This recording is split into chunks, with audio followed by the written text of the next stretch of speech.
This guy is dope.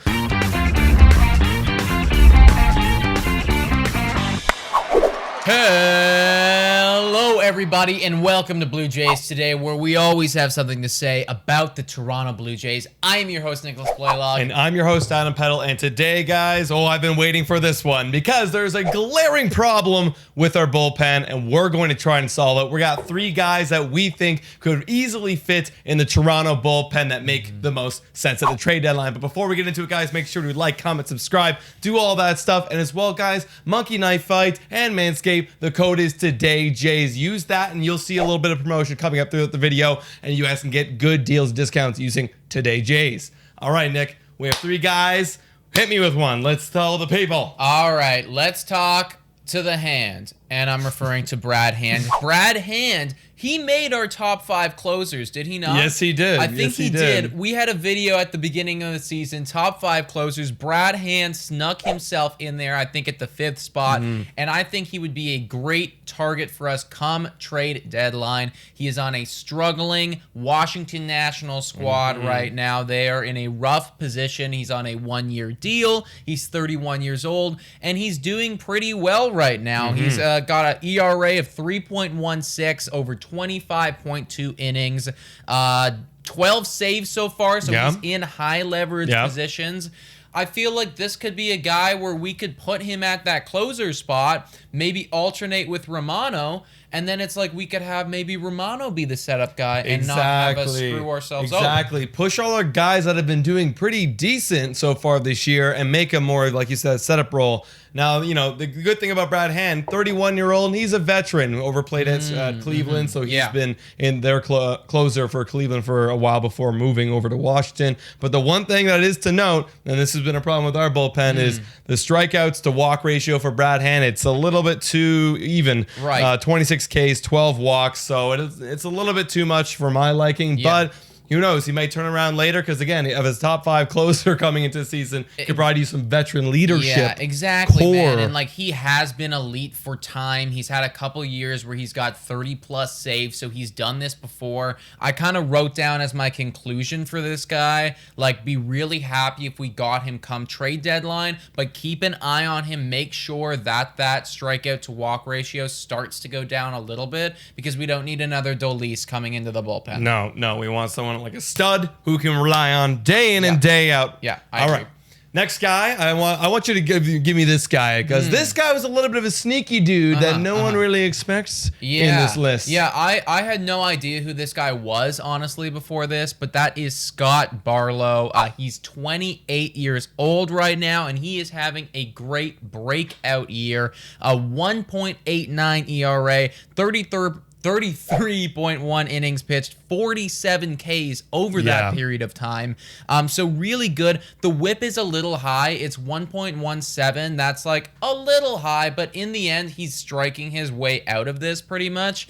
And I like the fact that this guy is really young, being 28 years old. I like that he's got a career ERA of 3.63, and I like that he is like breaking out and kind of finding his groove right now. Yeah. Kansas City he plays for, and Kansas City started out the year being one of the hottest teams, looking like they might be a little bit competitive, but now they're sitting at a record of 30 and 37. So at a 28-year-old, and he's got so much time left on his contract He too. does, we trade for him. That's the thing. I do think that this guy would probably cost the most because actually he's only cost 60 or 650,000 this year, but then 3 years of arbitration. So as far as trading goes, if he's going to break out, the Kansas City Royals might think, hey, like, we kind of have a stud on our hands under team control for 3 more years.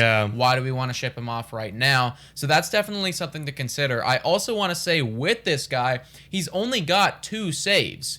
So he is the setup guy. He is. Which is what we freaking need right now. I think when like searching for this guy, I just searched up the guys with at least 10 holds. So like he at least has 10 holds.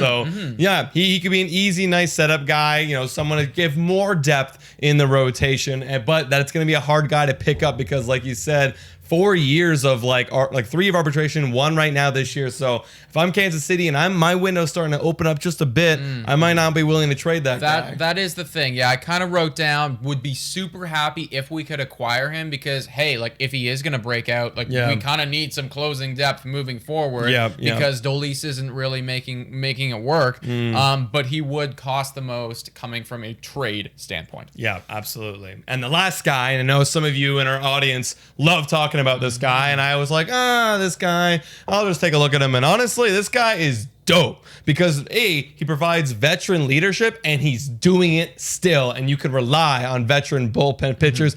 And that's Ian Kennedy on the Texas Rangers, and he signed for a super duper cheap deal, $2.15 million, and then he's UFA, unrestricted free agent next year. And this year he's 2.53 ERA, a 1.08 WHIP, and again he also has 12 saves. So he for Texas is being used in that back half as the closer. I think this is dope because this guy kind of reminds me of for the Blue Jays back in 2015 as Jason Grilli, an older guy, veteran that like no matter what, when Jason Grilli came in the game, I know he's going to give me a quality outing. And Ian Kennedy reminds me of that guy. Yeah, I hear you, man. And I also think too, coming from the standpoint as to like how much would this cost for the team, I don't think he'd be as much as a Scott Barlow or even a Brad Hand because he doesn't have the same like lengthy resume as a Brad Hand does, and he doesn't have the same like future upside as a Scott Barlow does. Like we're talking about a guy who's got a 4.11 career ERA, but he really is breaking out right now at age 36 and having a great season. So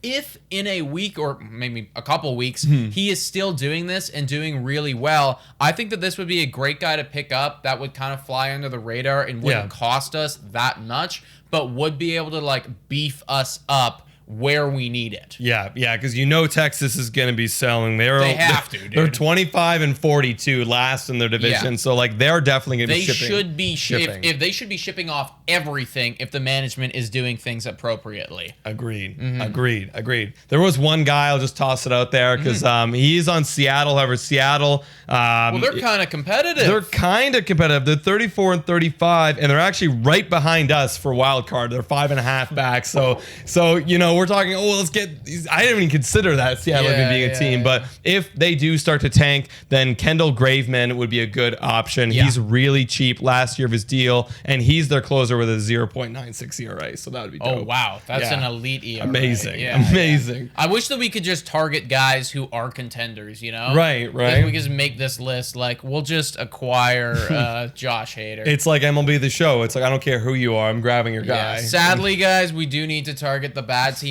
but I think that this would be a pretty complete list. I would be happy with any of these guys, and I think the Jays have to go out and get it done at some point soon. Agreed. And guys, so what do you think about this list? Is there somebody that we missed on maybe a rebuilding or really bad team that you think they'd be willing to trade off for the right price? Let us know in the comments down below. Yeah, guys. You can also check us out on Spotify, Breaker, Anchor, Radio Public, and Google Podcasts. Also, please make sure to like and subscribe if you're new and you enjoy this channel. Today, Jays, is our code for Monkey Knife Fight and for Manscaped, and only $3 a month. You can become a Patreon. Call into the show.